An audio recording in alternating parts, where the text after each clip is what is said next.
Bonjour à tous, ravi de vous retrouver pour un nouveau numéro des Matins du Sénat, l'émission qui vous plonge au cœur des débats de la Haute Assemblée.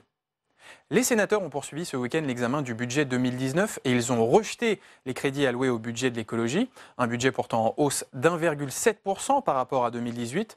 Le débat s'est tenu au lendemain des affrontements violents qui ont eu lieu à Paris samedi dernier pendant la manifestation des Gilets jaunes. Bilan, 55 voitures brûlées et plus de 400 personnes interpellées. En parallèle à ces violences, les sénateurs ont dénoncé la fiscalité écologique punitive mise en place par le gouvernement avec la hausse de taxes sur les carburants, une hausse qui, je le rappelle, a été gelée la semaine dernière par le Sénat. Des sénateurs qui ont critiqué les mesures d'accompagnement de cette hausse de taxes et notamment le chèque énergie qui doit passer de 150 à 200 euros et qui doit aider près de 6 millions de ménages à régler leurs factures énergétiques. Pour les sénateurs, cet accompagnement n'est pas suffisant et vous allez le voir, les échanges ont parfois été vifs entre sénateurs socialistes et la ministre des Transports Elisabeth Borne chargée de défendre ce budget. Je vous laisse écouter ce débat. Nous allons procéder à l'examen des amendements portant sur les crédits de la mission écologie, développement et mobilité durable figurant à l'état B. Donc, dans ces crédits, donc à l'article 39 sur l'état B, il y a un premier amendement 442. Madame la ministre, c'est l'amendement du gouvernement.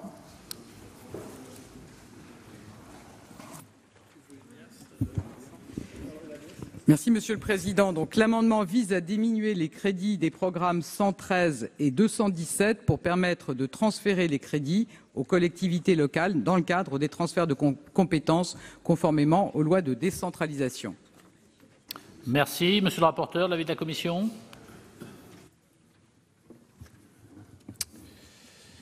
Alors, sur le programme 113, le gouvernement propose une minoration de 30 000 € des autorisations d'engagement et crédits de paiement au titre du transfert au département de la propriété du domaine public fluvial. Sur le 271, il minore de 136 000 sur le programme 324, sur le programme 217, des ajustements, Madame la Ministre, vous en conviendrez, mineurs, qui tiennent compte, je cite, des données nouvelles dont le gouvernement ne disposait pas au moment du dépôt du projet de loi de finances. C'est vrai que la somme est considérable rapportée à l'ensemble des crédits de la mission. Donc, avis de sagesse. Donc, je mets aux voix l'amendement 442 du gouvernement avec un avis de sagesse de la commission. Qui est pour? Qui est contre? Qui s'abstient? Il est adopté. Nous allons entamer la discussion de 7 amendements en discussion commune. Ces amendements traitent de thématiques très variées, mes chers collègues. Donc, ils ont cependant été mis en discussion commune, car 6 d'entre eux prélèvent des crédits sur l'action numéro 3 du programme 217, conduite et pilotage des politiques de l'écologie, du développement et de la mobilité durable. Cette action ne comprend que 67,7 millions d'euros en autorisation d'engagement. Or, l'adoption cumulée de ces amendements conduirait à les prélever d'une somme très supérieure. En conséquence, en cas d'adoption d'amendements prélevant sur cette action, les amendements qui conduiraient à dépasser cette somme tomberaient. Cette précision étant faite, nous passons à la présentation de ces amendements. Et le premier, c'est le 216. Monsieur Courteau. Merci, Monsieur le Président. Oui, nous considérons que, avec le groupe socialiste, que la fiscalité écologique ne doit pas être socialement punitive et que les efforts en faveur de la transition écologique doivent être équitablement répartis. Il faut notamment veiller à accompagner les populations les plus fragiles, celles notamment qui sont en situation de précarité, au risque d'y basculer du fait de l'accroissement du poids des dépenses énergétiques contraintes comme le chauffage ou les carburants. La fiscalité écologique ne peut donc être pensée indépendamment de mesures conséquentes d'accompagnement pour ces populations. Or, comme le souligne dans son dernier rapport annuel le médiateur national de l'énergie, près de 6 millions de personnes ont des difficultés à payer leurs factures d'électricité, de gaz ou de fioul. Et 7,4 millions de personnes vivent dans des passoires énergétiques. Et de souligner encore qu'en 2017, un tiers des ménages ont réduit leur consommation de chauffage pour ne pas payer une facture trop importante.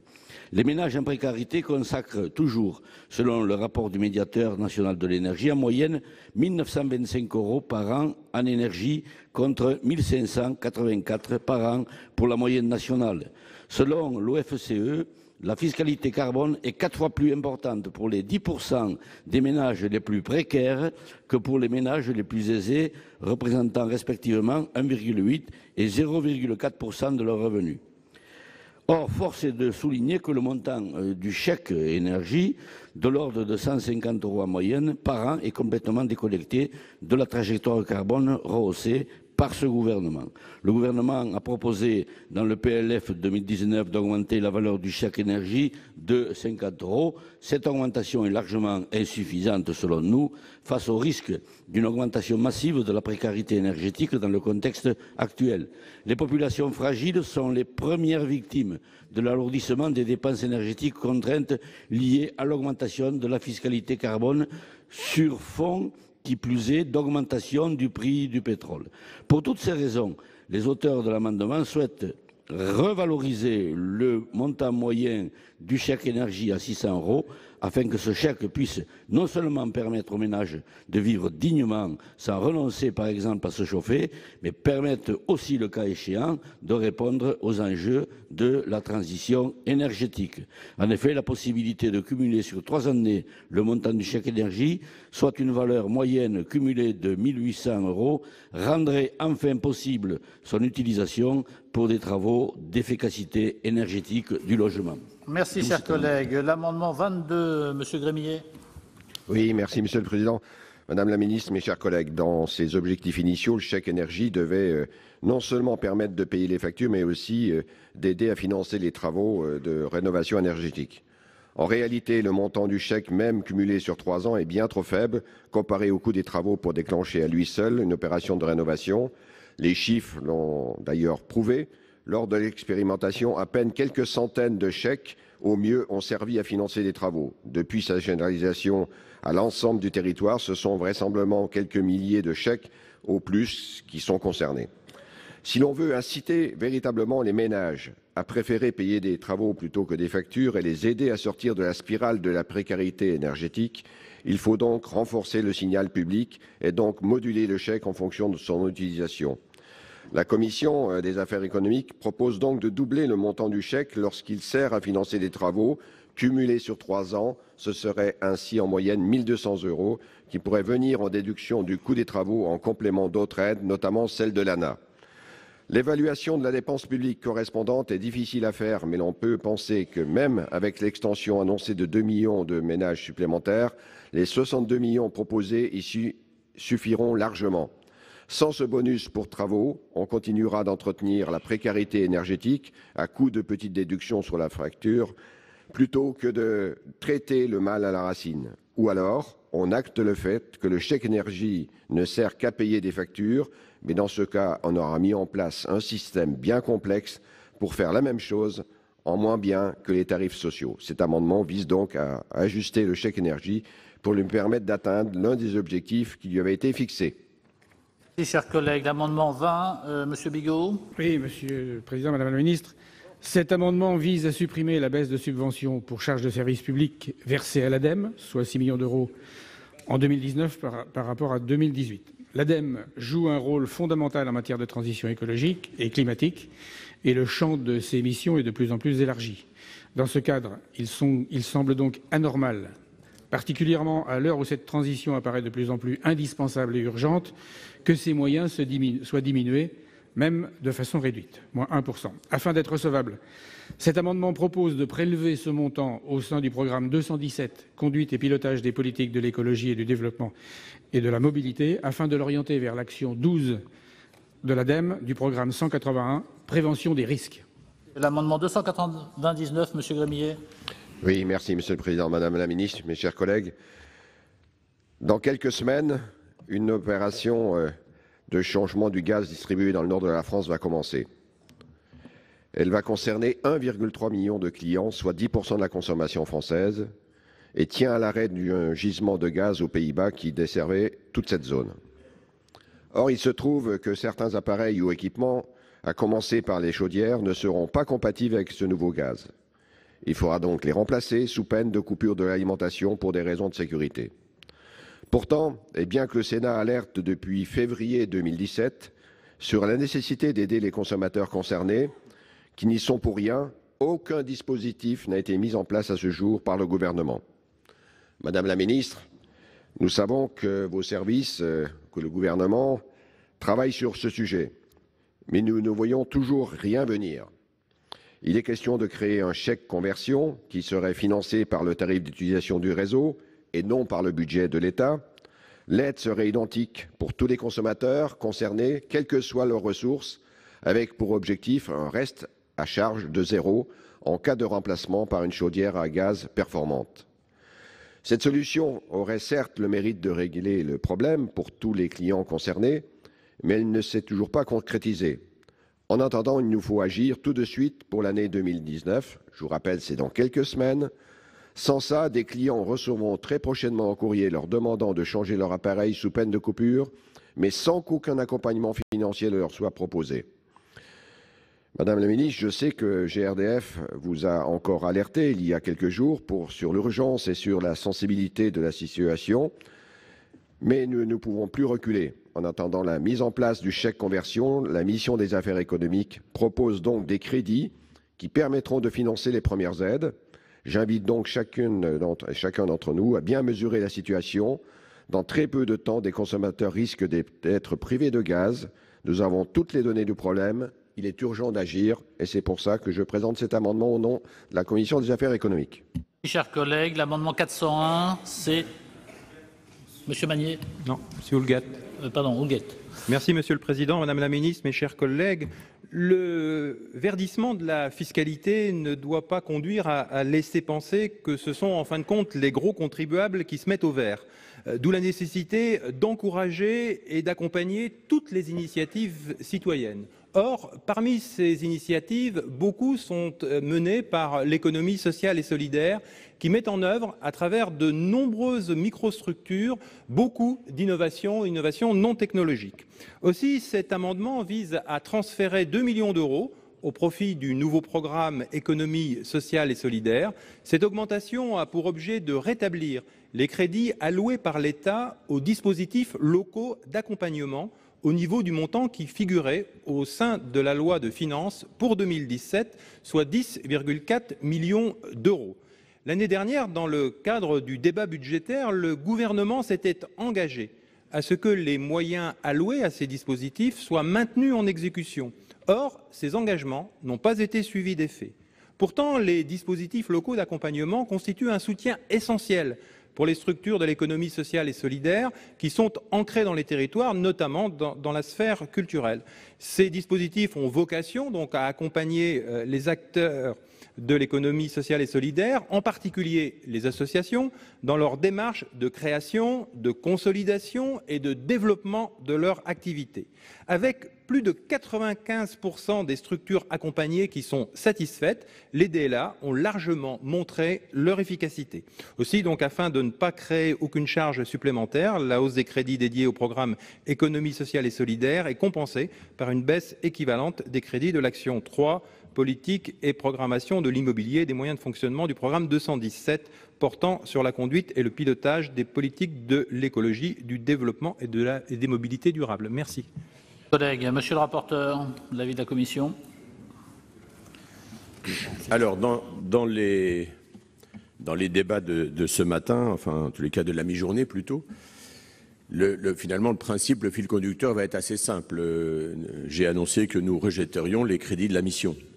Ce qui n'empêche que nous pouvons évidemment présenter les amendements.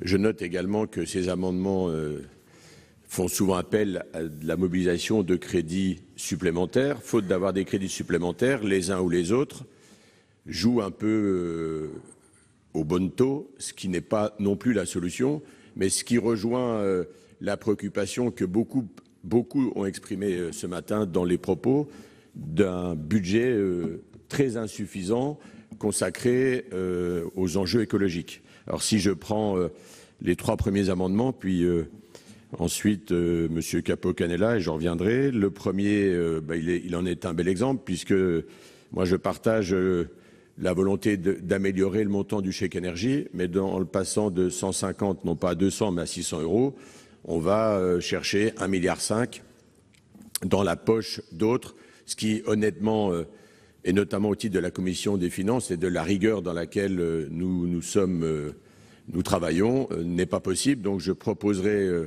Monsieur Courteau, un avis de retrait ou à défaut défavorable. Vous l'avez compris, ce n'est pas sur l'objet, c'est sur la mécanique budgétaire. C'est en même temps la même chose pour notre collègue Daniel Gremillet, qui souligne d'ailleurs à juste titre les insuffisances par rapport à l'origine et aux objectifs du chèque énergie qui doit effectivement, me semble-t-il, faute d'être ensuite un tonneau des Danaïdes, permettre de remédier par des travaux, ce qui est insuffisamment le cas, ça a été souligné, aux passoires énergétiques et donc à l'aide qui est donnée, qui ne doit pas être finalement une aide systématique. L'objectif, c'est l'extinction de cette aide. Troisième, ça c'est le 120, pardon, c'est pour notre collègue Monsieur Bigot. Ça, c'est sur le budget de l'ADEME. J'ai eu l'occasion de le dire dans le propos introductif. On confie des missions supplémentaires à l'ADEME et on réduit son budget. Il y a un moment, je pense, où l'élastique finit par casser, mais ça n'est pas aujourd'hui, en tous les cas, la Commission des finances qui peut, à elle seule, remédier à ce sujet. Donc là aussi, demande de retrait ou à défaut, et pour les mêmes considérations, un avis défavorable. Merci. Donc le rapporteur Capo Canella. Merci Monsieur le Président. Je vais donner l'avis de la Commission sur le 169 rectifié bis. D'abord, il s'agit d'un amendement qui vise à augmenter de 5 millions d'euros les crédits de Météo France. Alors je peux comprendre l'intention puisque la baisse est de 5 millions d'euros et vous visez en quelque sorte la stabilité. Cela dit, j'ai été amené tout à l'heure à rappeler que mon analyse est que, pour une fois, si j'ose dire, il a été donné à Météo France une trajectoire claire sur 5 ans. Et c'était ce qui faisait défaut jusque-là, c'est-à-dire qu'en fait, il y avait un exercice un peu scabreux qui était que on disait au conseil d'administration, voilà votre perspective, et ensuite on regardait ce qui était dans le PLF, puis on voyait ce qui était voté en loi de finances initiale définitivement, et ensuite on avait un gel et un surgel. Bon, là, il y a une perspective qui est raide, je l'ai dit tout à l'heure, qui est difficile, mais qui permet à l'établissement de s'adapter, et après tout, on leur laisse la capacité maintenant de gérer cette difficulté qui est réelle. Donc, je veux quand même saluer, tout en déplorant la baisse, saluer le fait que le gouvernement ait enfin donné une perspective claire à cet établissement. Rappelez aussi que la ministre a donné tout à l'heure un demi-engagement sur l'investissement qui me paraît la question centrale. On peut discuter sur le fonctionnement, mais il s'agit maintenant de faire que le supercalculateur voit le jour. Donc je suis dans la logique définie tout à l'heure mon collègue Jean-François Husson, qui est de dire que nous allons vous proposer le rejet des crédits globalement. Donc nous ne souhaitons pas accepter ces amendements et je suis sur une logique de retrait ou à défaut un avis défavorable. Je veux enfin dire que j'ai eu l'occasion de me déplacer au siège de Météo France, de rencontrer les équipes, et je dois dire qu'il y a effectivement une mobilisation de chacun, une compréhension des objectifs difficiles qui leur sont donnés, la volonté de renforcer le Météopole de Toulouse, certes une logique de centralisation sur cet établissement-là, mais en tout cas la capacité avec l'investissement, avec les progrès informatiques, de modéliser et de remplir la mission dans un sens différent. Donc retrait ou à défaut défavorable. Sur l'amendement 118, qui est le suivant, si je me trompe, il concerne le CEREMA. Vous avez rappelé à juste titre l'importance de cet établissement et l'ensemble des missions qui sont faites, remplies en termes d'expertise, et puis de plus en plus, en tout cas c'est souhaité, en direction des collectivités. Il y a une transition qui est en cours au CEREMA, et je veux dire que l'année dernière, mon inquiétude était très forte parce que j'avais rencontré le directeur général 3 jours avant qu'il ne démissionne. C'était pas simple. Voilà. Donc on est maintenant dans une perspective qui me paraît meilleure. Pour le CEREMA, la crise de gouvernance est en partie derrière nous, la crise de direction en tout cas est jugulée. Il y a un travail social important d'écoute des différentes entités locales et de remobilisation. Là-dessus, je suis aussi sur une logique de retrait. Je pense qu'il faut permettre maintenant au CEREMA de continuer le travail qui a été engagé sur ce point, et de travailler aussi avec la future Agence nationale de cohésion des territoires. Donc évidemment, on aurait pu souhaiter peut-être enlever dans un bout de la mission pour satisfaire le CEREMA, mais mon collègue Husson a employé le mot bonneteau que je reprends volontiers à mon compte. Donc retrait ou défavorable. Merci, chers collègues. Donc dans le bal des rapporteurs, Madame Keller. Oui, un mot sur l'amendement de Monsieur Courteau, de notre collègue, qui se propose d'augmenter le chèque énergie en prélevant 1,5 milliard. sur les crédits de transport. On connaît tous les règles de l'article 40, hein, mais je voudrais dire que voilà, c'est difficile d'accepter cet amendement. Je lui proposerai le retrait tout en soutenant le message qu'il porte, comme l'amendement de notre collègue Gremillet, à savoir que ce chèque énergie ou chèque vert mériterait d'être renforcé, de cibler les personnes qui sont très dépendantes de l'énergie, à la fois pour leur transport et pour leurs moyens de chauffage. Madame la ministre, cela pose à nouveau la question des mesures de compensation, hein. Elles sont sous-jacentes dans plusieurs amendements, et d'accompagnement de cette transition écologique que nous accompagnons tous de nos voeux, mais nous voudrions vous dire que nous sommes à vos côtés pour négocier avec le budget plus de moyens pour ces mesures indispensables pour rendre acceptable cette transition écologique. Je vous remercie. Merci. Alors, sur les deux derniers amendements en discussion commune, c'est M. Husson. Non, il y en a. Non, 19 et le 401. non moi je prends le 299, Monsieur le Président. C'est pas évident, hein, votre répartition. Allez-y, Monsieur le rapporteur. Simplement, pour Monsieur Gremillet, alors je partage d'autant plus mais je pense que Madame la Ministre va nous des éléments de réponse, parce qu'un amendement identique sur le même objet avait été présenté l'année dernière. Il nous avait été dit à ce moment-là qu'il n'y avait pas de souci, que la solution serait donnée. Donc, Madame la Ministre, je le dis, ça arrive à tout le monde, mais vous comprenez que c'est un côté un peu désagréable de donner des éléments de réponse, finalement de ne pas l'avoir avant de revenir en séance. Alors, comme ici on est bien élevé, on ne proteste pas trop vigoureusement, mais à force de ne pas protester, celles et ceux qui sont touchés par le dispositif, où manifestement il y a là aussi une certaine et une vraie urgence, je pense évidemment que vous allez trouver la solution, parce que malgré tout, et pour les mêmes raisons que tout à l'heure, je proposerai un retrait de l'amendement de M. Gremillet. Et alors, M. Capo-Canellas. Merci, Monsieur le Président. Avis de la Commission sur le 401. Le 401 vise à attribuer 2 millions d'euros supplémentaires au programme économie sociale et solidaire. Alors la petite difficulté, mais vous me direz que c'est le propre de la LOLF, c'est que ça reviendrait à enlever, pour équilibrer, 2 millions d'euros au programme conduite et pilotage des politiques de l'écologie, du développement et de la mobilité durable. Alors c'est vrai que c'est toute la difficulté, on est en faire des choix qui sont forcément des crève-cœurs, mais on enlève un bout de la mission pour redonner à l'autre bout. Donc j'ai du mal à pouvoir émettre autre chose qu'un avis de retrait ou à défaut défavorable. Je voulais simplement indiquer qu'évidemment les DLA ont été créés en 2002 par l'État, la Caisse des dépôts, et puis ils sont soutenus aussi par le Fonds social européen et par le mouvement associatif. On voit bien que il y a un travail qui est utile en faveur de l'emploi dans les structures de l'économie sociale, c'est la mission, mais je veux dire que la partie conduite et pilotage des politiques de l'écologie est tout aussi importante pour le moins, donc je suis dans la logique de retrait telle que nous l'avons définie au niveau de la Commission, ou à défaut défavorable. Merci, Madame la Ministre, sur ces 7 amendements. Merci, Monsieur le Président. Donc, sur les deux premiers amendements, donc l'amendement 216 et l'amendement 22 qui visent à renforcer le chèque énergie, outre les difficultés qu'il poserait sur les programmes dont les crédits seraient amenés à baisser pour gager des dépenses supplémentaires, moi je voudrais rappeler que le chèque énergie n'est pas le seul dispositif pour accompagner la rénovation thermique des bâtiments, loin de là.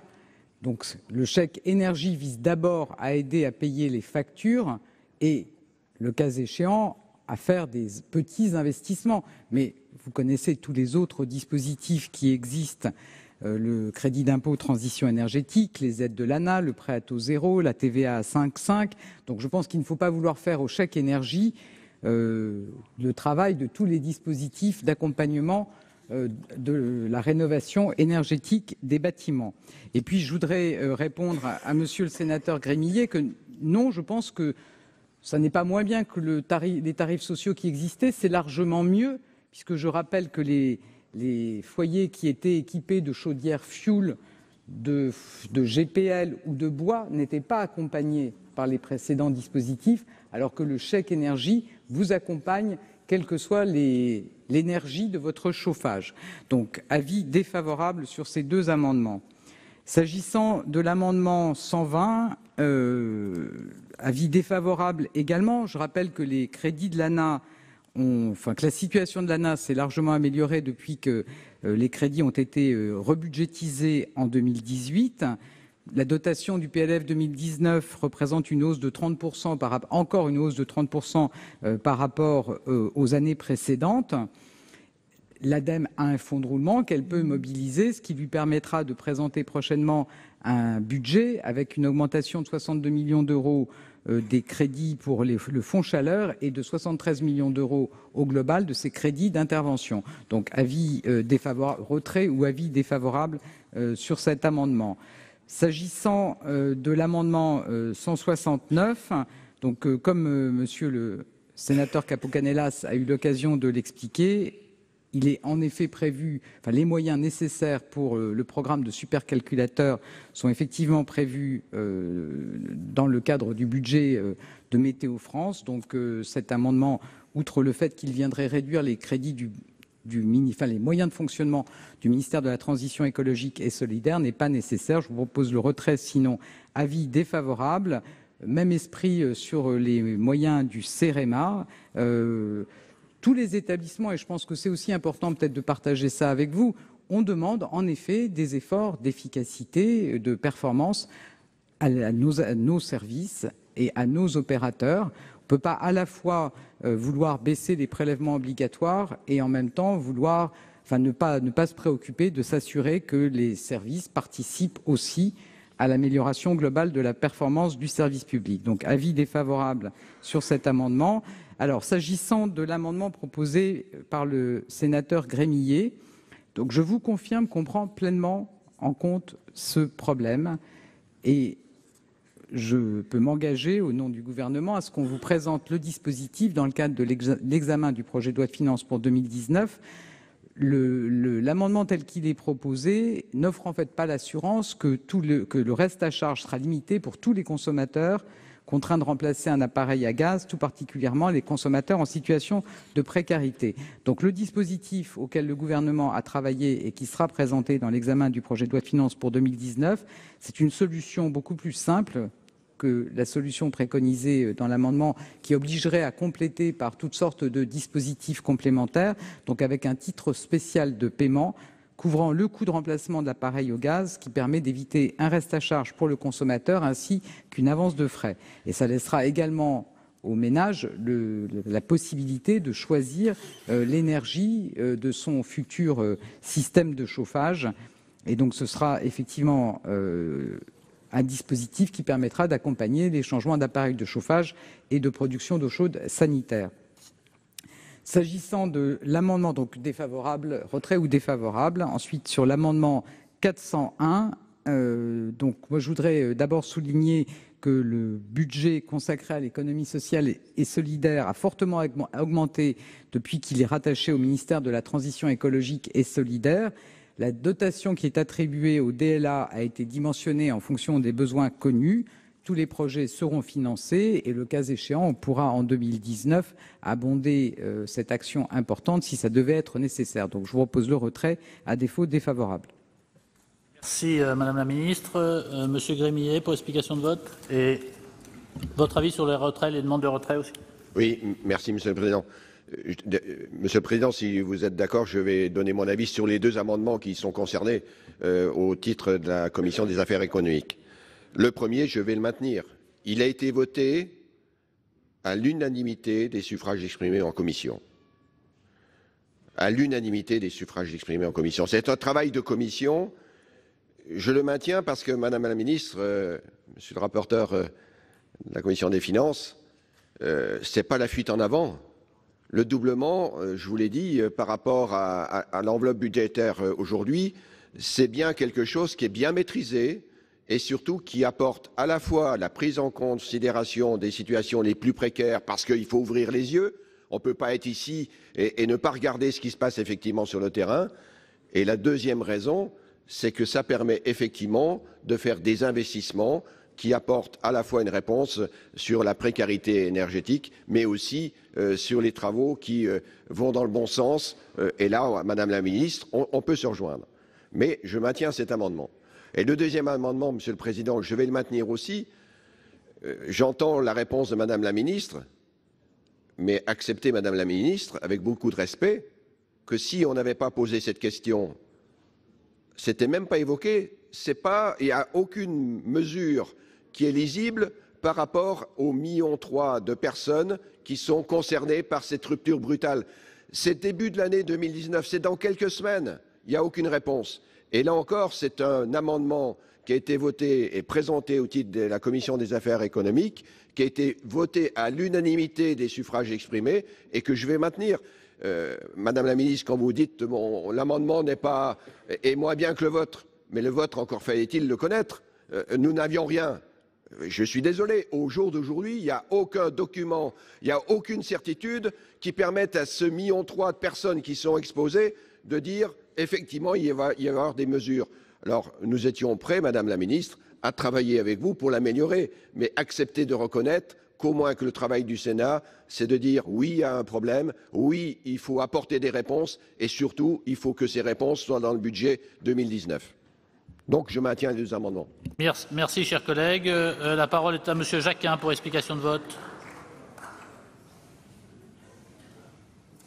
Sur l'amendement de mon collègue Courteau, le numéro 216, je vous ai entendu, Madame la Ministre, nous dire qu'il convenait d'augmenter la fiscalité de ceux qui polluaient. Je partage cet argument. Il convient de rendre plus cher ce qui pollue par rapport à ce qui est propre, mais dans le même temps, il est indispensable pour les plus fragiles d'apporter un soutien conséquent, sinon on les assassine.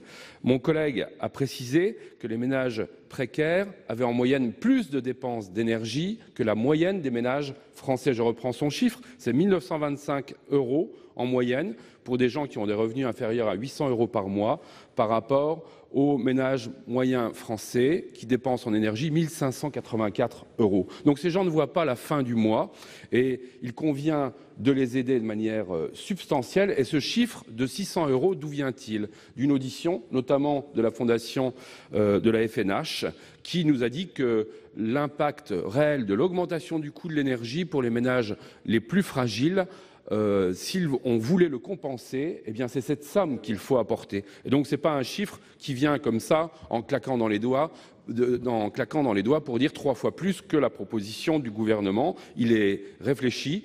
Et dernière chose, vous savez bien qu'on est coincé avec ce fameux article 40. Alors, on laisse entendre qu'on veut baisser d'autres budgets. Nous ne sommes pas inconséquents, on n'a pas d'autre choix lorsqu'on veut exprimer une idée que de trouver des économies, même dans des endroits qui nous sont chers par ailleurs. Et le 1,5 milliard que demanderait cette mesure pourrait peut-être être optimisé en imaginant un dispositif dégressif, mais on maintient cette idée de l'accompagnement des plus fragiles. Et il nous semble qu'il y a tout de même de l'argent. Vous avez dit dans votre propos qu'on augmentait la fiscalité sur ce qui polluait et qu'elle baissait dans d'autres domaines. Nous n'oublions pas vos choix fiscaux de début de mandat qui ont fait des baisses très importantes pour certains Français. Sur la demande de retrait, il est maintenu sur cet amendement? Oui, il est maintenu. Donc, Madame Préville, pour explication de vote. Merci, Monsieur le Président, Madame la Ministre, mes chers collègues.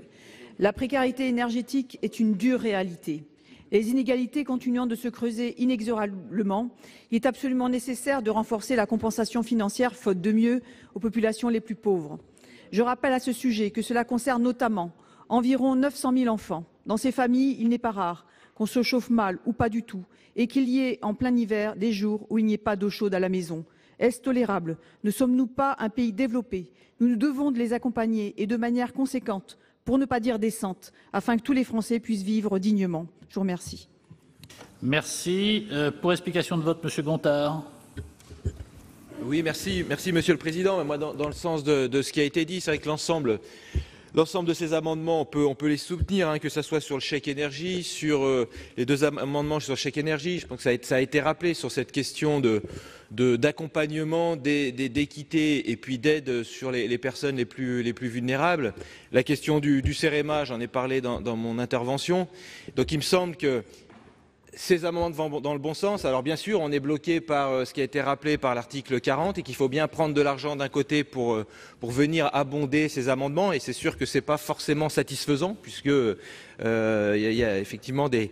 je pense qu'il n'y a aucun endroit où on a envie d'enlever de l'argent, mais il me semble que c'est quand même intéressant et important de pointer ça et de pointer ces priorités qui me semblent importantes. Merci Monsieur Courteau pour explication de vote.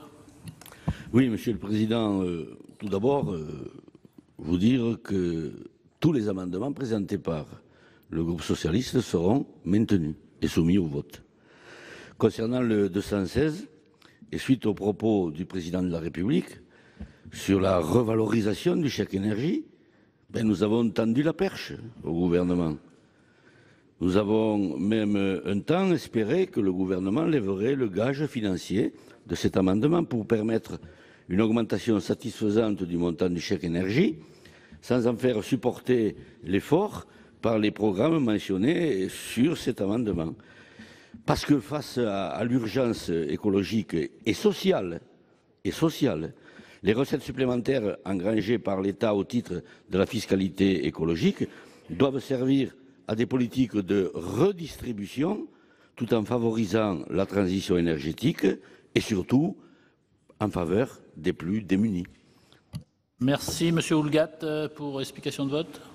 Oui, merci Monsieur le Président, Madame la Ministre, chers collègues. On parle de transition écologique et solidaire. Et dans l'esprit de la LOLF, eh bien, c'est aussi de voir quelle est l'efficience des moyens que nous mettons en œuvre et quels sont les indicateurs de performance. Et moi, je suis persuadé au lendemain du 1er décembre, vous savez, Lacan disait il y a le réel, le symbolique et l'imaginaire. Et le réel, c'est quand on se casse la tête. Et j'ai l'impression qu'on est en train de se cogner la tête contre les murs en ce moment. Et si on n'offre pas une mesure forte qui soit symbolique, qui soit véritablement la prise en compte de la situation dans laquelle nous sommes aujourd'hui, eh bien, nous risquons malheureusement de continuer à être dans l'incompréhension. Et dès lors qu'il y a de l'incompréhension, on ouvre un interstice, pour ne pas dire un fossé, pour que la violence puisse s'installer. Donc, faisons preuve aujourd'hui de sérénité. Merci, Monsieur Caner, pour explication de vote. Monsieur le Président, Madame la Ministre, j'espère que vous connaissez cette belle bande dessinée, dessin animé qu'on appelait les Shadocks. Vous taxez, vous taxez, vous taxez, et vous compensez, vous compensez, vous compensez. Ce qui est en train de se passer dans notre pays, c'est une totale incompréhension de la part du gouvernement vis-à-vis de la colère des Français. Vous réagissez souvent en improvisation, en urgence. Nous sommes devant une situation intolérable. Intolérable. Quand M. Courteau propose l'amendement essentiel, peut-être, de nos amendements socialistes sur cet article, il vous dit simplement « donnez-nous les moyens de pouvoir répondre à cette colère », et notamment en dégageant. Et vous avez décidé, mais ce qui est bien sûr votre consigne, de ne pas répondre à notre attente, y compris en demandant le retrait de notre amendement. M. Houllegatte vient de dire le malaise que nous connaissons et surtout ce fossé qui est en train de se créer entre le peuple et les élites, diront certains. Alors que nous pensons qu'aujourd'hui, le peuple doit croire dans ses représentants, ce qui n'est plus le cas. Devant cette situation, Madame, nos amendements ont une cohérence. Celui de renouer le dialogue avec nos concitoyens. Vous n'en voulez pas, vous prenez une énorme responsabilité devant, bien sûr, les représentants de la nation, mais aussi devant nos concitoyens, qui aujourd'hui ne demandent qu'une seule chose. Non pas d'avoir des compensations à quelque hauteur que ce soit, même si nous pensons qu'il faut les augmenter, mais ils demandent de pouvoir vivre correctement de leur travail et de leur investissement sur le terrain. Voilà le message qu'il vous est envoyé et que vous n'arrivez pas à entendre manifestement. Merci, merci chers collègues. Madame la Ministre. Attendez, excusez-moi Madame la Ministre, il y a le Président Moret pour explication de vote. Oui, merci Monsieur le Président. Tous ces amendements montrent bien ce qui a été dit tout à l'heure par les différents rapporteurs spéciaux et rapporteurs pour avis, le fait que sur un certain nombre d'organismes, on manque de moyens. Ces amendements, ils visent à donner plus de marge à l'ADEME, qui voit finalement ses crédits réduits pour permettre une augmentation du fonds chaleur, augmentation inférieure aux engagements du président de la République, mais augmentation quand même, mais que l'on finance en réduisant d'autres missions. Et je vois dans mon département où on a une agence locale énergie-climat, elle va sans doute devoir fermer parce que l'ADEME ne peut plus subvenir à ses besoins. Les crédits sur Météo France, tout ça, ça a été évoqué également. Le CEREMA dont parlait Mme Préville, qui a des missions d'expertise dont on aura particulièrement besoin sur la question des ponts dont vous parliez, Madame la Ministre, en faisant référence à la mission d'information que nous menons et qui nous emmènera dans quelques heures à aller à Gênes. Donc on voit bien que sur tous ces organismes, on est très serré. Malheureusement, comme l'ont dit les rapporteurs spéciaux en répondant à ces amendements et en donnant des avis, la plupart de ces crédits supplémentaires seraient financés en retirant sur d'autres secteurs où on a aussi besoin de ces moyens. Et je pense notamment aux infrastructures ferroviaires où effectivement il y a une priorité à la régénération qui ne peut sans doute pas supporter que l'on réduise les crédits. Donc je m'abstiendrai sur la plupart de ces amendements, sauf sur les amendements de M. Grémillet, pour deux raisons. La première, c'est que la question de l'augmentation du fonds chaleur me paraît tout à fait essentielle. On voit bien le problème de précarité énergétique que connaissent un grand nombre de Français et qui ne fait que s'aggraver. Là où on aurait dû observer au cours des dernières années une réduction du phénomène de précarité énergétique, on a au contraire une aggravation de ce phénomène. Donc je crois que c'est une priorité de donner plus de moyens à cette lutte contre la précarité énergétique. Et en outre, M. Grémillet et la Commission des affaires économiques proposent que cela se fasse en redéployant des moyens de fonctionnement au sein du ministère de l'écologie. Et je pense qu'il y a toujours dans les ministères, encore aujourd'hui, des marges de manœuvre sur les crédits de fonctionnement, contrairement à ce que je disais sur certaines agences. Donc personnellement, je m'abstiendrai sur tous les amendements, sauf ceux de la Commission des affaires économiques. Merci. Madame la Ministre, excusez-moi. La parole est à vous. Merci, Monsieur le Président. Oui, il faut apaiser les tensions. Oui, il faut écouter la colère des Français. Mais voyez, je pense que pour apaiser la colère, il faut dire la vérité aux Français. Et dire la vérité aux Français, c'est que le gouvernement n'augmente pas les prélèvements sur les ménages. En 2019, nous baissons de 4 milliards d'euros la taxe d'habitation. Nous baissons de 4 milliards d'euros les charges. Non, je vous parle de 2019, Monsieur le Président. En 2019, nous baissons de 4 milliards d'euros la taxe d'habitation. Nous baissons de 4 milliards d'euros les charges qui pèsent sur le travail. Et oui, il y a une augmentation de fiscalité sur les carburants que nous visons à accompagner pour les personnes les plus fragiles. Au global, c'est 2 milliards d'euros. C'est 6 milliards d'euros de prélèvements de moins sur les ménages. Et oui, la précarité énergétique, oui, la détresse de nos concitoyens dans des territoires abandonnés depuis des décennies, il faut en tenir compte. Mais qu'est-ce qui a été fait par le passé? La politique du tout TGV qui a abandonné des pans entiers de notre territoire avec des réseaux qui se dégradent.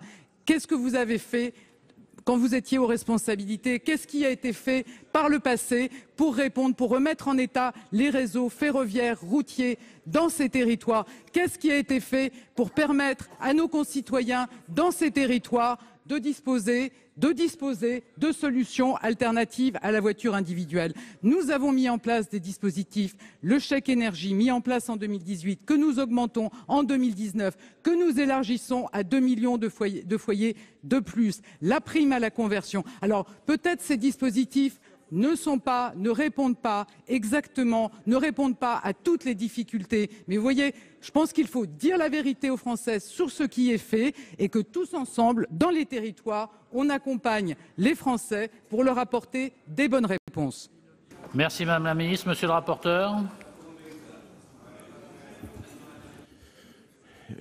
Deux éléments, Monsieur le Président. D'abord, sur le chèque énergie, moi je ne vais pas renouveler, on a expliqué ce qu'il en était, mais Madame la Ministre, faut quand même, moi j'ai assisté comme vous, mardi, l'invitation du Président de la République à l'Élysée. Le Président de la République a dit on nous parle taxe carbone et nous on répond chèque énergie. Et en gros, il a répondu, mais je ne sais même pas, je ne comprends pas ce que c'est le chèque énergie. Donc, non, mais vous pouvez reprendre ces propos, voilà. Ouais, mais non, moi j'ai aucun souci pour la compréhension, mais quand le Président de la République lui-même, devant les Français, puisque c'était télévisé, exprime, comment dirais-je, une forme d'incompréhension, on peut aussi se dire posément les choses. Comment voulez-vous que les Français s'y retrouvent? Donc moi, je nous invite à, finalement, sur ce sujet, ça veut dire quoi? On a besoin d'un débat apaisé pour aider les Français à comprendre. Mais je reprendrai ce que disait le ministre redevenu sénateur Jacques Mézard. Il faut pouvoir le faire, il faut des conditions pour ça. Il ne faut pas dire on ne change pas. Or, le président de la République a redit on ne change pas. Ce matin, le porte-parole du gouvernement, on ne change pas de cap. Si on ne change pas ni de cap, ni de manière de vouloir proposer de travailler avec les Français, on peut s'attendre au pire. Donc il y a vraiment urgence, je le redis, posément à agir. Madame la ministre, moi je pensais que vous alliez répondre à la question de notre collègue Daniel Gremillet sur la question des installations de gaz, parce que vous avez dit on va en parler au PLF 2019. Voilà. Donc vous allez lui fournir la réponse maintenant. Merci. Merci, monsieur le rapporteur. Madame la ministre. Alors, pas dans le présent débat, mais moi je m'engage avant la fin de la discussion sur le PLF à ce qu'on ait effectivement un dispositif sur lequel on va pouvoir échanger avec le sénateur Gremillet avant qu'il soit déposé sous forme d'amendement par le gouvernement. Je voudrais redire, je croyais avoir répondu, quand le président de la République nous dit comment fonctionne le chèque énergie, vous imaginez qu'il le sait. Je pense que ce qu'il pointe, et ça nous interroge collectivement, c'est sur la complexité des dispositifs qu'on met à disposition des Français. Et je pense que cette réflexion, on peut l'avoir tous ensemble, de manière apaisée, sur la façon dont nos dispositifs arrivent jusqu'à leurs destinataires et dont ils répondent concrètement aux difficultés que rencontrent nos concitoyens. Et je pense que c'est le sens des débats dans les territoires qu'a souhaité le président de la République, que nous allons lancer très prochainement, d'aller au plus près des citoyens pour partager leurs difficultés que nous n'ignorons pas et pour apporter des réponses efficaces, opérationnelles, concrètes, pratiques pour tous les Français. Merci. Monsieur Delay, pour explication de vote. Oui, Madame la Ministre, il y a quand même un petit problème. Vous prenez des décisions aujourd'hui.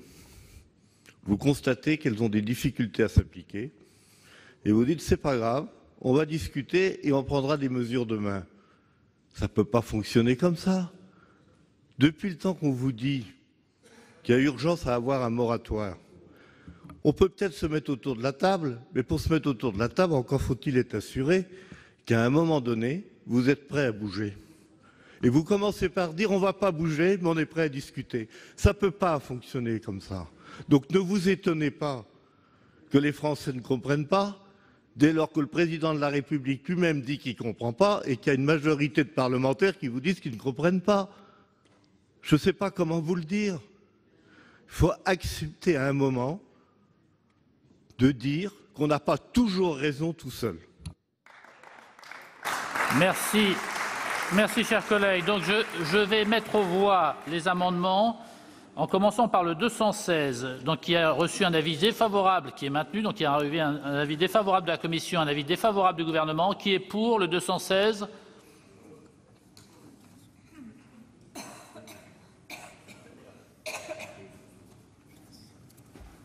Qui est contre ? Qui s'abstient ?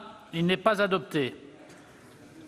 L'amendement 22, avec un double avis défavorable également, qui est pour l'amendement 22 ?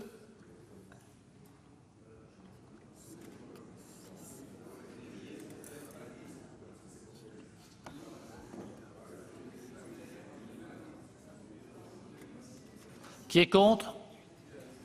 Qui s'abstient ? Il est adopté. Donc il fait tomber le 120. Le 169, avec un double avis défavorable de la Commission et du gouvernement, qui est pour ?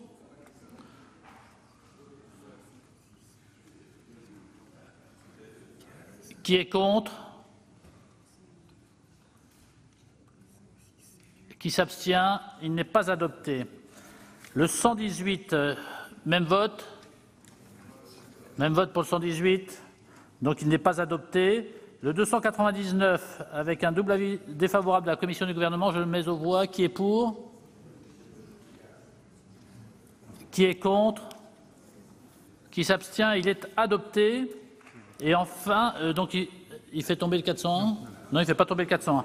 Le 401, donc avec un double avis défavorable de la Commission et du Gouvernement, qui est pour? Qui est contre? Qui s'abstient? Il n'est pas adopté. Passons à l'amendement 21 rectifié de la Commission des affaires économiques. Monsieur Grémier. Oui, merci Monsieur le Président, Madame la Ministre, mes chers collègues. La fermeture des 4 dernières centrales électriques au charbon doit intervenir d'ici 2022. C'est ce que le gouvernement a annoncé en juillet dernier dans son plan climat, ce qu'a confirmé d'ailleurs le Président de la République mardi dernier. Pour autant, aucun dispositif d'accompagnement n'est aujourd'hui prévu alors que les conséquences sur les entreprises, les salariés et les territoires concernés seront bien entendu majeures. J'ai d'ailleurs été très surpris d'apprendre au cours de mes auditions que les industriels n'ont à ce jour pas même été reçus par le gouvernement. On évoque des contrats de transition écologique spécifiques, mais là non plus, il n'est pas question de moyens budgétaires dédiés. J'ajoute qu'un dispositif équivalent existe d'ores et déjà pour accompagner la fermeture de la centrale nucléaire de Fessenheim, à la fois pour indemniser l'exploitant et pour aider à la reconversion des salariés et du site. Il n'y a aucune raison de traiter différemment le cas des centrales à charbon. Là aussi, l'État décide d'arrêter des actifs de production bien avant leur fin de vie technique, ce qui ouvre droit à une indemnisation pour les exploitants. Là aussi, ce sont des sites industriels et des emplois qui vont disparaître. Il y a donc urgence à penser la reconversion industrielle de ces sites. Quant au reclassement des salariés, il sera impossible à assurer en interne pour au moins 1 ou 2 opérateurs concernés qui n'a pas ou que très peu d'autres activités industrielles en France. C'est pourquoi la Commission des affaires économiques propose de créer dès maintenant une nouvelle ligne budgétaire qui permettra de financer les premières études de faisabilité des nouveaux projets d'activité économique dès 2019. Elle sera dotée de 40 millions d'autorisations d'engagement et de 2 millions de crédits de paiement. Il est impératif de donner de la visibilité aux industriels, aux salariés, mais surtout à ces territoires concernés. Merci, monsieur le rapporteur. Quel est l'avis de la Commission? Alors, l'avis de la Commission, d'abord, monsieur Grémier, je pense que moi, ce que j'avais compris sur les contrats de transition énergétique, pour la fermeture des centrales à charbon, 4 territoires, objectif fin 2022, accompagnement spécifique à travers les contrats de transition écologique. Alors, par un petit aparté, Madame la Ministre vient de dire on mettra les sommes en fonction, je dirais, du cas et du site. Alors, c'est à la fois bien parce que ça permet d'apprécier au bon niveau. Il faut juste aussi parfois regarder à ce que l'équité, parce que selon les territoires, vous êtes parfois avec une centrale à charbon et pas trop de sites industriels et éventuellement de la pauvreté autour, là où à d'autres endroits, vous êtes dans des territoires, je dirais, plus industriels, avec éventuellement plus de richesses, mais je pense que vous allez répondre, Madame la Ministre. Ce qui me gêne simplement, c'est de dépouiller pour ce motif le CEREMA et l'IGN. J'ai bien entendu ce matin, alors déjà c'est compliqué pour ces organismes, et j'ai parfois entendu ce matin certains d'entre nous plaider pour garder des moyens. Donc je nous appelle aussi à de la cohérence et dans cet esprit, donc retrait, sinon défavorable. Merci, monsieur le rapporteur. Quel est l'avis du gouvernement? Monsieur le Président, Monsieur le Sénateur, l'accompagnement de la transition et de la fermeture des 4 centrales à charbon est un sujet extrêmement sensible et extrêmement important sur lequel nous allons travailler en profondeur. J'aimerais d'abord vous rassurer pour vous dire que nous avons reçu les industriels. J'ai moi-même reçu le président d'EDF la semaine dernière et l'entretien a largement porté sur ce sujet. J'ai reçu, plus précisément, le ministre d'État François de Rugy a reçu avec moi l'autre industriel, Uniper, qui est également en contact avec Bercy. Nous avons par ailleurs tenu 4 premières réunions à Paris avec toutes les parties prenantes. Nous sommes allés à Saint-Avold et nous avons prévu de nous rendre dans chacun des sites concernés.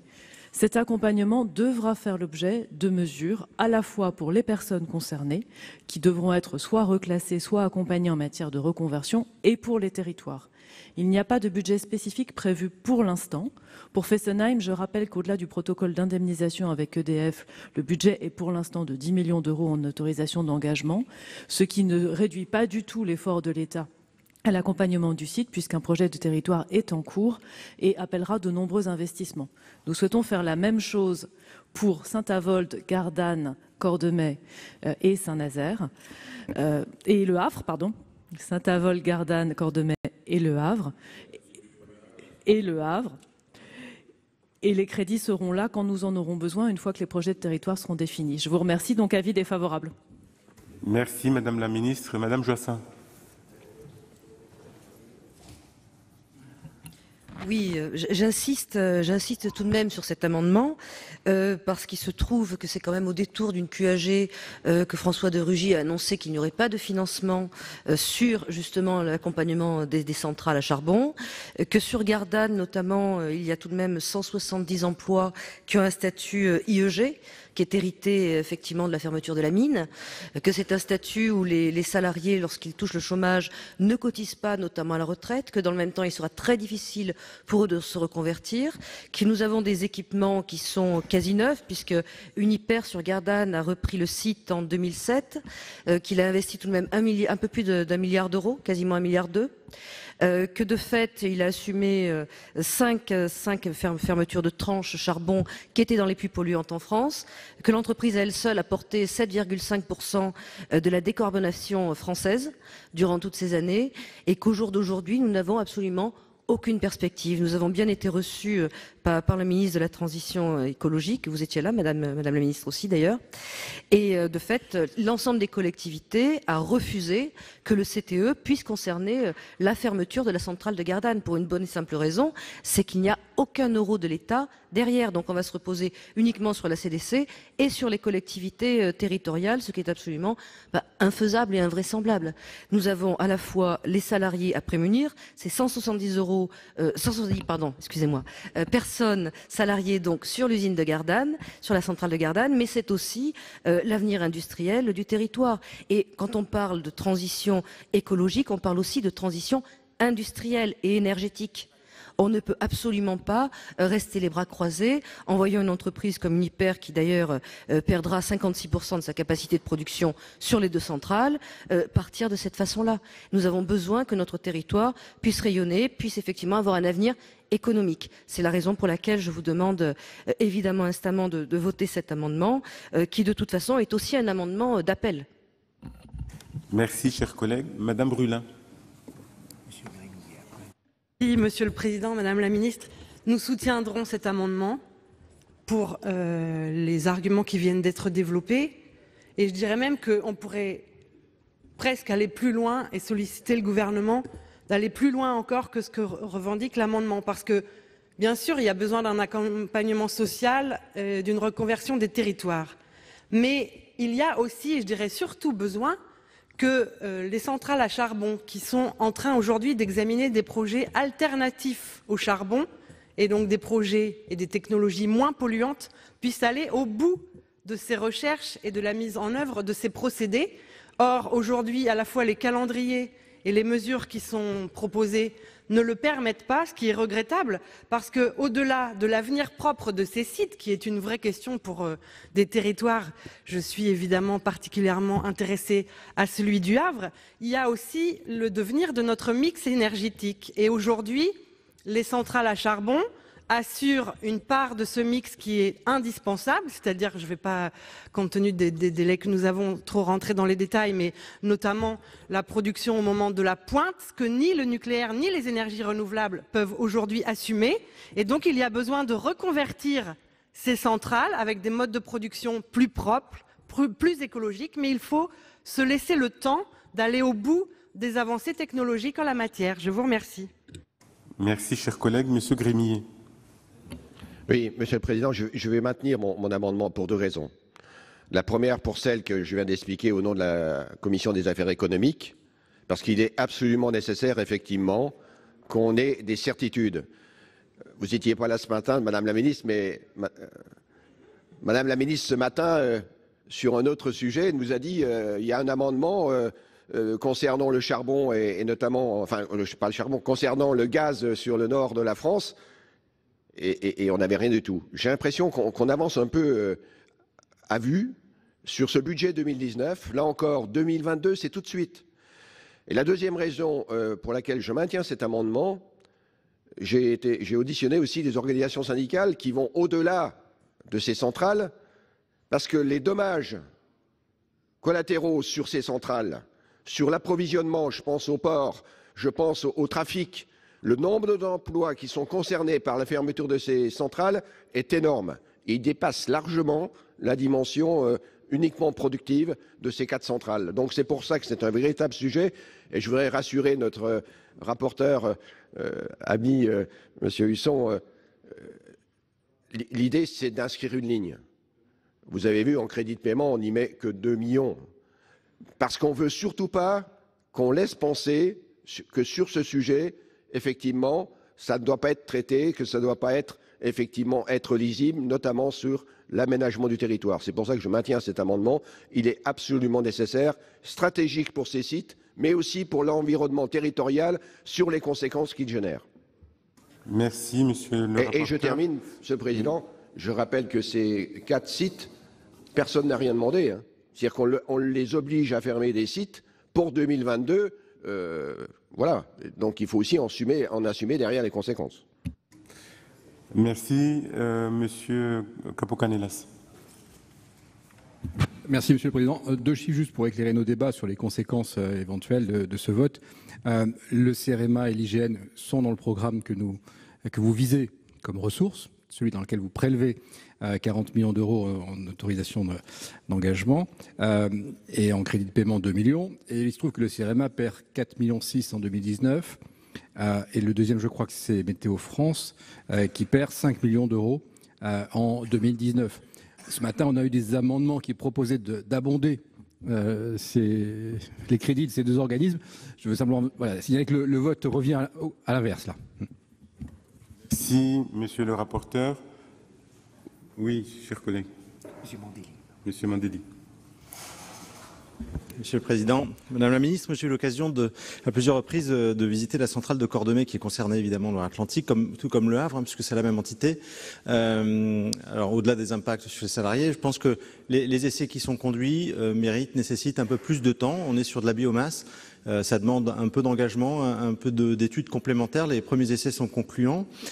Alors, il y a cet aspect de donner un peu plus de temps, un peu plus de délai. Et puis sur la question du financement, je signale simplement que le gouvernement a annoncé récemment, dans le cadre du démantèlement de Fessenheim, que le financement des zones sur site serait, ou le développement des zones avec une autre vocation plus énergétique et avec plutôt du renouvelable, serait financé à hauteur de 2% par un prélèvement sur l'IFER. Alors ça ne va pas plaire aux collectivités qui bénéficient de l'IFER, mais c'est ce qui a été annoncé par le gouvernement. Donc moi je me pose la question, Fessenheim c'est pas tout de suite, c'est 2% sur l'IFER redistribué, c'est une vraie question. Est-ce qu'on ne peut pas imaginer un dispositif du même type, ce qui nous éviterait évidemment, alors sur un impact sur les collectivités locales évidemment, sur la répartition, mais ça pourrait être une solution palliative. Merci, chers collègues. Madame la Ministre.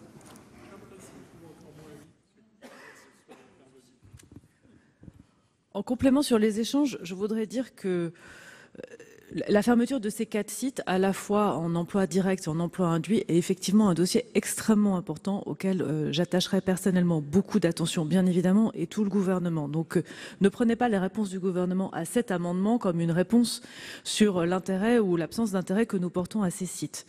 Néanmoins, là, on parle du PLF 2019 et même en autorisation d'engagement, les projets ne sont pas prêts.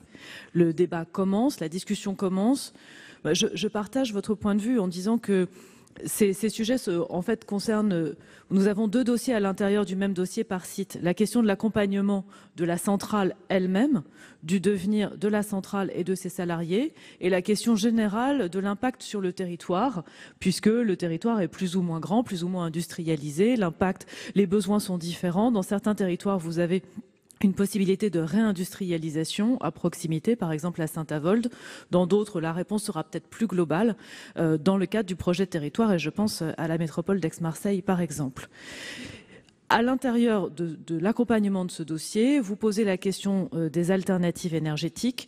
La programmation pluriannuelle de l'énergie a donné quelques indications sur le sujet en disant que nous pensions que la biomasse a plutôt vocation à être utilisée pour de la production de chaleur renouvelable que pour de la production électrique, dans la mesure où le rendement est bien meilleur. Néanmoins, des questions ont été posées et des études sont en cours sur les sites et il nous faut les accompagner.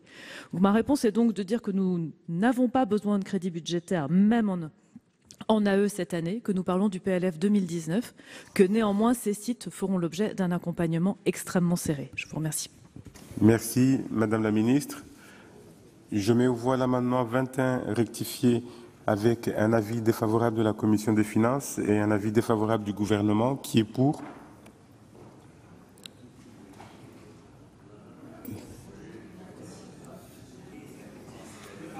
Qui est contre? Il n'est pas adopté. Nous passons à l'amendement 66 de Madame Cartron. Merci, Monsieur le Président. Madame la Ministre, cet amendement s'inscrit dans l'ambition, justement, qu'a affirmé Madame Borne en introduction de nos débats, à savoir conduire une politique qui apporte une solution concrète pour la majorité de nos concitoyens. En effet, cet amendement vise à permettre l'indemnisation des copropriétaires de la résidence Le Signal à Soulac, dont, je le rappelle, le permis avait été signé en 1965 au sein d'un projet porté par l'État, ça s'appelait la mission d'aménagement de la Côte-Aquitaine. Et d'ailleurs, ce sujet est bien connu dans nos rangs puisque nous avions eu une PPL votée à l'unanimité au mois de mai dernier. Donc aujourd'hui, en raison tout le monde le connaît, du retrait du trait de côte, la zone a été classée en zone rouge inconstructible du plan de prévention des risques d'avancée dunaire et de recul du trait de côte approuvé par le préfet le 28 juin 2004. Or, l'article L561-1 du Code de l'environnement exclut le régime d'expropriation qu'il institue aux risques liés à l'érosion côtière, lesquels ne sont assimilables ni au risque de submersion marine. L'amendement vise donc à couvrir l'indemnisation d'immeubles situés en zone dunière dont l'usage d'habitation est rendu impossible par le recul du trait de côte et l'érosion côtière. Cet amendement est neutre financièrement puisqu'il s'agit de réorienter 7 millions d'euros de l'action 10 prévention des risques naturels du programme 181. Autrement dit, il vise le cas d'immeubles à usage d'habitation dont l'accès est rendu impossible aux habitants, mais sans que ceux-ci ne soient indemnisés via une procédure normale d'expropriation. À ce stade, seul l'immeuble du Signal à Soulac est concerné. N'entrant pas dans les conditions d'expropriation de l'article L561 du Code de l'environnement, les propriétaires ont été tenus d'abandonner leur logement sans percevoir d'indemnité, les obligeant à se reloger tout en restant propriétaires de cet appartement et en continuant à en payer les charges de copropriété. Il s'agit d'un amendement pour réparer une totale injustice. Merci, chers collègues. Quel est l'avis de la Commission ? Alors, réparer une injustice, je pense que tout le monde est d'accord, se pose en fait là la question qui pourrait revenir pour bien d'autres sujets. Faut-il, je dirais, créer des programmes spécifiques toutes les fois où, je dirais, un sujet ne trouve pas la solution par un texte? Moi, je pense que sur un sujet comme celui-ci, avec une proposition de loi qui a fait l'objet d'une adoption unanime de notre Assemblée, le plus simple dans un État, une démocratie parlementaire qui fonctionne bien, c'est que l'État entende la représentation nationale et mette sur une opération ponctuelle les moyens. Nous ne sommes pas là pour nous diviser. Et donc moi je pense, alors après par le jeu habituel, je demanderai le retrait sinon défavorable, mais je pense, et en tous les cas je souhaite, Madame la Ministre, que vous éclairiez notre Assemblée et l'ensemble de ses membres pour, je l'imagine, comme vous l'avez fait ce matin,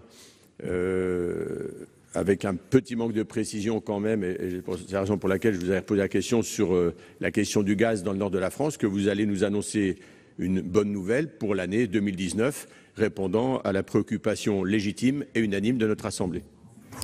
Merci, monsieur le rapporteur. Quel est l'avis du gouvernement?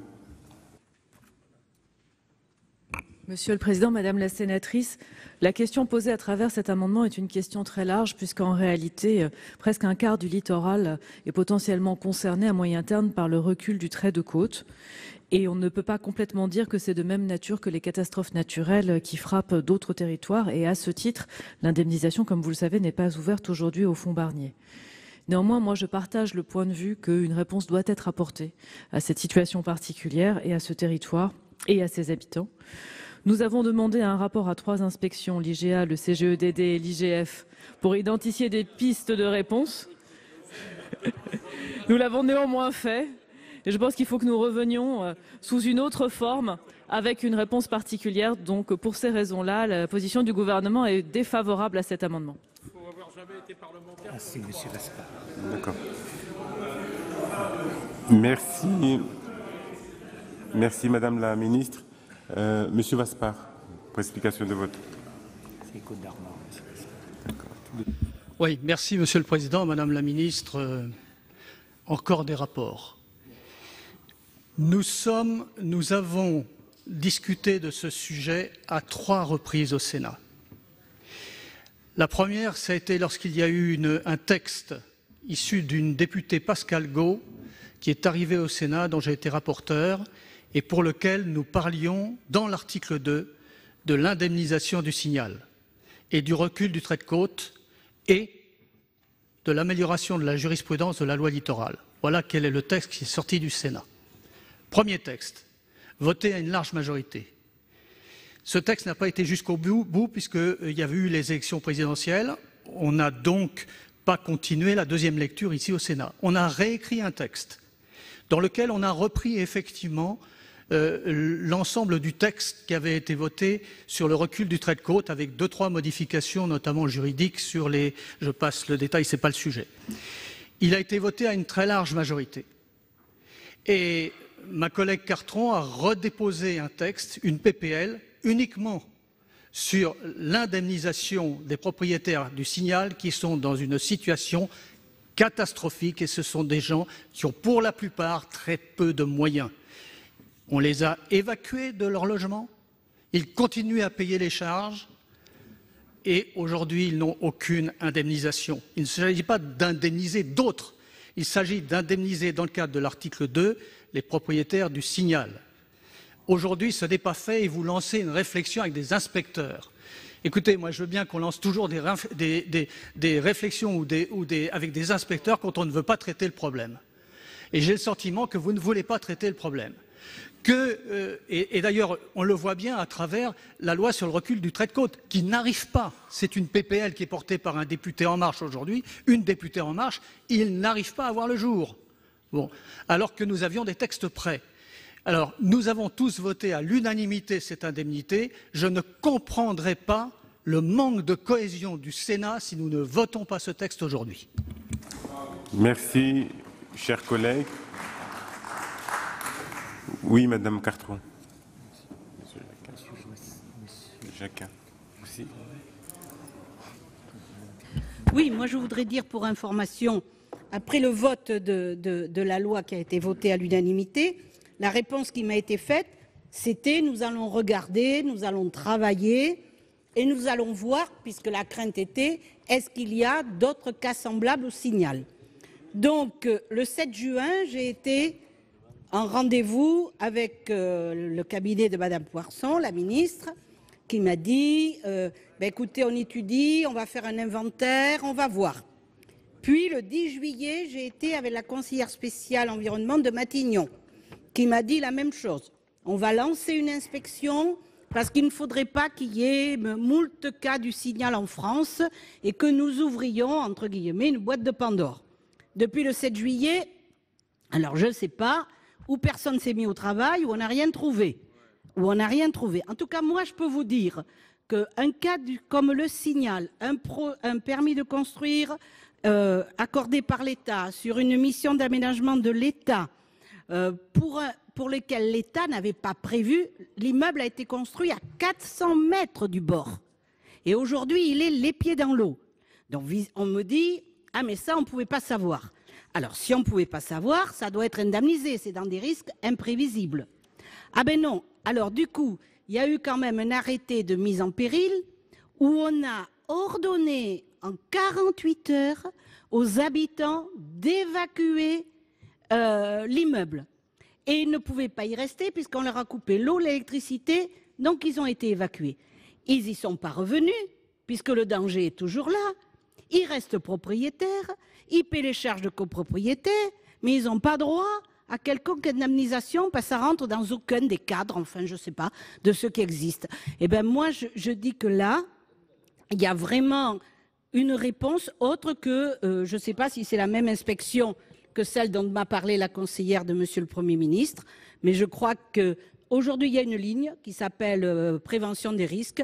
Eh bien attribuons, je ne prends pas l'argent ailleurs, attribuons les 7 millions nécessaires à ces copropriétaires.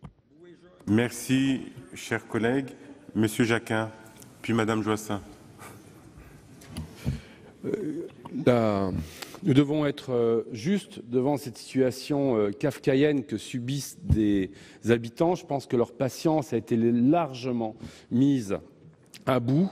Il faut effectivement, après les longs débats que nous avons eus ici, agir. Agir aujourd'hui, c'est voter cet amendement et mettre le gouvernement face à sa responsabilité et puis face à la solidarité nationale qui doit jouer devant ces risques majeurs nouveaux, ces risques environnementaux. Merci, chers collègues. Madame Joissains. Pardonnez-moi, Madame la Ministre, si je reviens sur le problème des centrales à charbon, mais vous avez parlé à l'instant d'un accompagnement.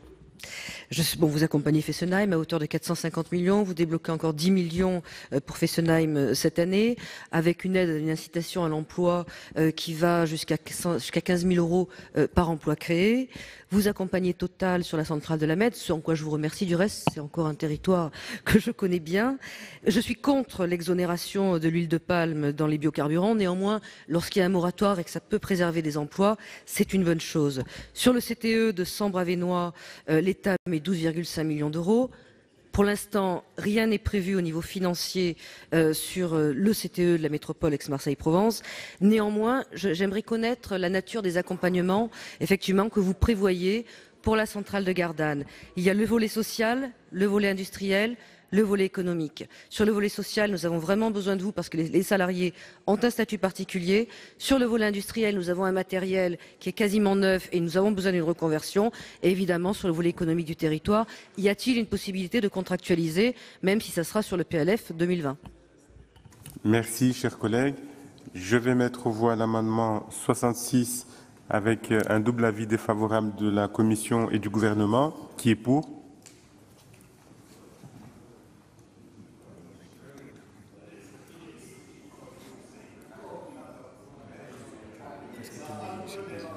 Qui est contre? Qui s'abstient? Il est adopté. Je suis à présent saisi de deux amendements faisant l'objet d'une discussion commune. Le 181, d'abord de M. Poidja.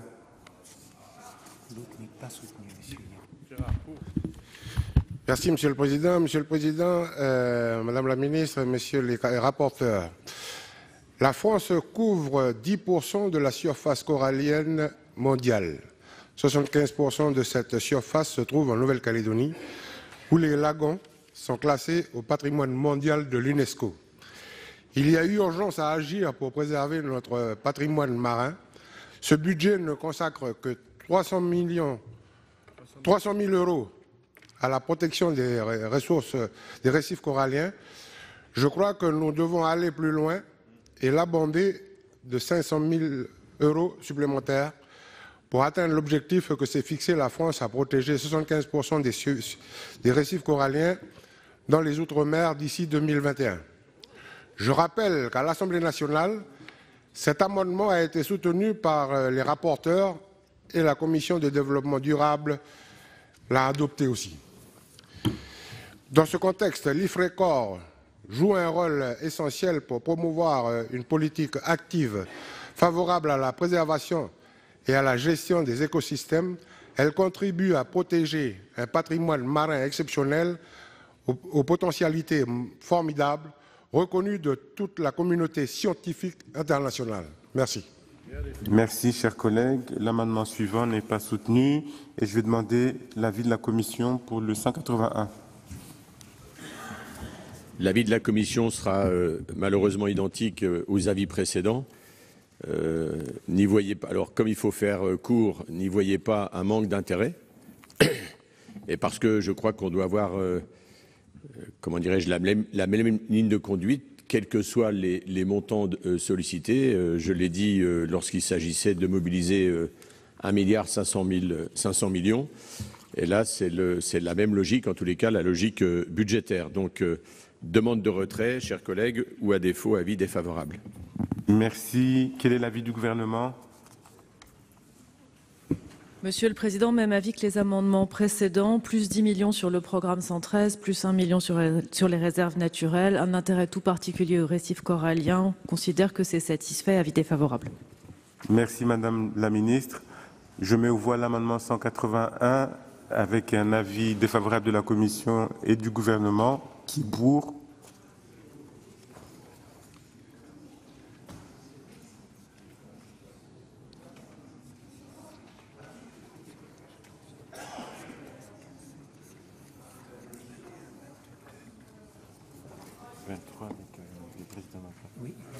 Qui est contre?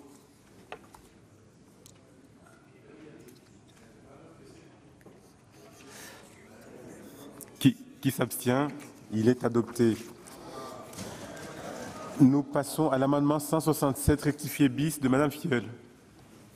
Oui, monsieur le Président, Madame la Ministre, chers collègues, l'actualité douloureuse que nous avons connue ce week-end montre, s'il en était besoin, combien nos concitoyens ont besoin d'être informés et être associés davantage aux décisions publiques. La Commission nationale du débat public, justement, est un des acteurs qui favorise cette information et cette association. Elle veille au respect de la participation du public dans l'élaboration des projets d'aménagement ou d'équipement d'intérêt national qui présentent de forts enjeux ou ont des impacts significatifs sur l'environnement ou l'aménagement du territoire. Elle organise, vous le savez, des débats publics, comme son nom l'indique, s'assure du bon déroulement des concertations et veille à la bonne information. Elle mène par ailleurs une activité de conseil et assure une mission de conciliation. Elle a vu ses missions s'élargir par l'ordonnance du 3 août 2016. La concertation préalable qu'elle a gérée, les concertations préalables qu'elle a gérées ont ainsi augmenté, passant annuellement de 9 à 56 entre 2016 et 2018.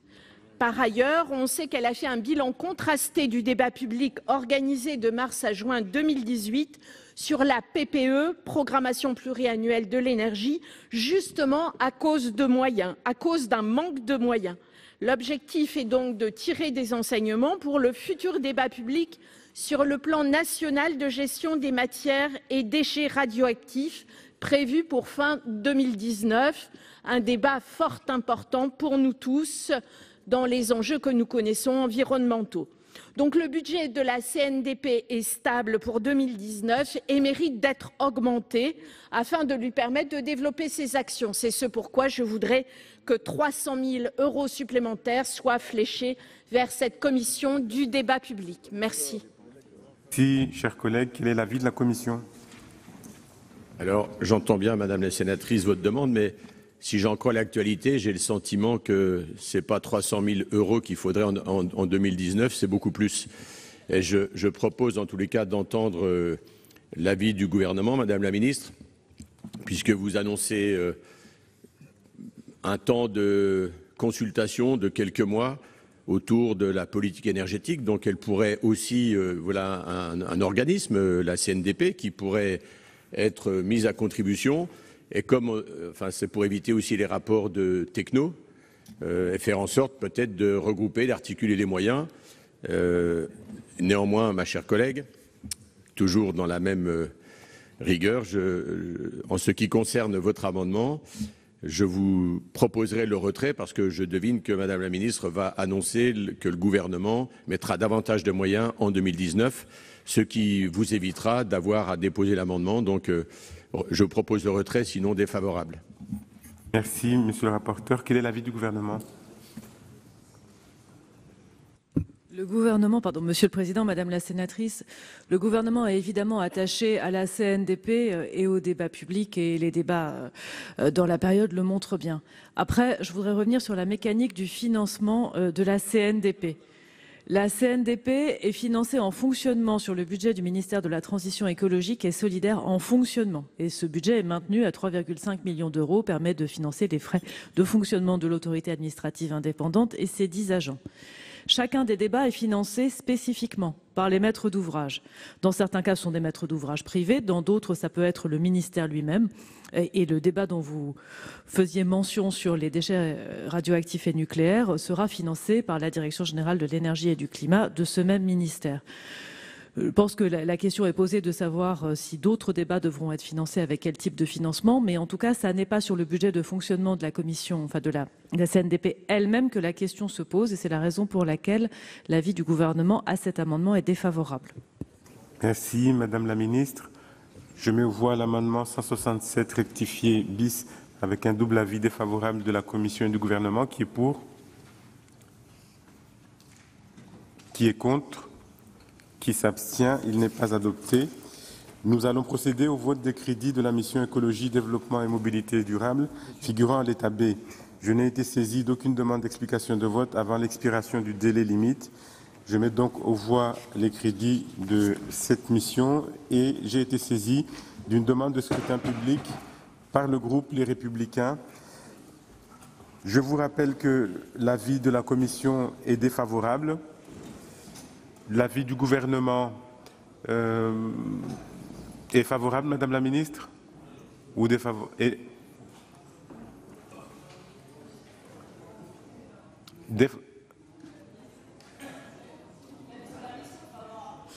Favorable. Donc, il va être procédé au scrutin public dans les conditions fixées par l'article 56 du règlement. Voici le résultat du scrutin numéro 32 sur l'article 39. Compte tenu de l'ensemble des délégations de vote accordées par les sénateurs aux groupes politiques et notifiées à la présidence, nombre de votants 342, nombre de suffrages exprimés 317, pour l'adoption 36, contre 281, le Sénat n'a pas adopté. Et voilà, le Sénat a donc rejeté le budget de l'écologie pour 2019, un budget pourtant en hausse d'1,7% par rapport à 2018. Mais les sénateurs ont critiqué les mesures d'accompagnement social de la hausse des taxes sur le carburant, et notamment le chèque énergie qui doit passer de 150 à 200 euros. Les sénateurs socialistes ont proposé d'augmenter ce chèque à 600 euros, mais la droite du Sénat et le gouvernement s'y sont opposés. Vous l'avez vu, le ton est monté entre Patrick Kanner, le président du groupe socialiste, et la ministre des Transports, Elisabeth Borne. Patrick Kanner lui a reproché de ne pas comprendre la colère des Gilets jaunes et la ministre a rappelé la politique du gouvernement socialiste axée sur le tout TGV et qui a selon elle abandonné les transports de nombreux territoires. Au final, les sénateurs ont doublé le chèque énergie dans les cas précis où ils financent des travaux de rénovation énergétique. Et dans le reste de ce budget de l'écologie, ils ont gelé la hausse des taxes sur les pollutions aux pesticides des agriculteurs pour la transférer sur les fabricants de produits phytosanitaires. Et notez que le Sénat a débloqué 7 millions d'euros pour indemniser les propriétaires de l'immeuble du Signal à Soulac-sur-Mer en Gironde, un immeuble qui n'est plus habitable à cause de ce recul du trait de côte. C'est la fin de cette émission. Vous pouvez suivre toute l'actualité du Sénat sur notre site internet publicsénat.fr. Très bonne journée sur les chaînes parlementaires.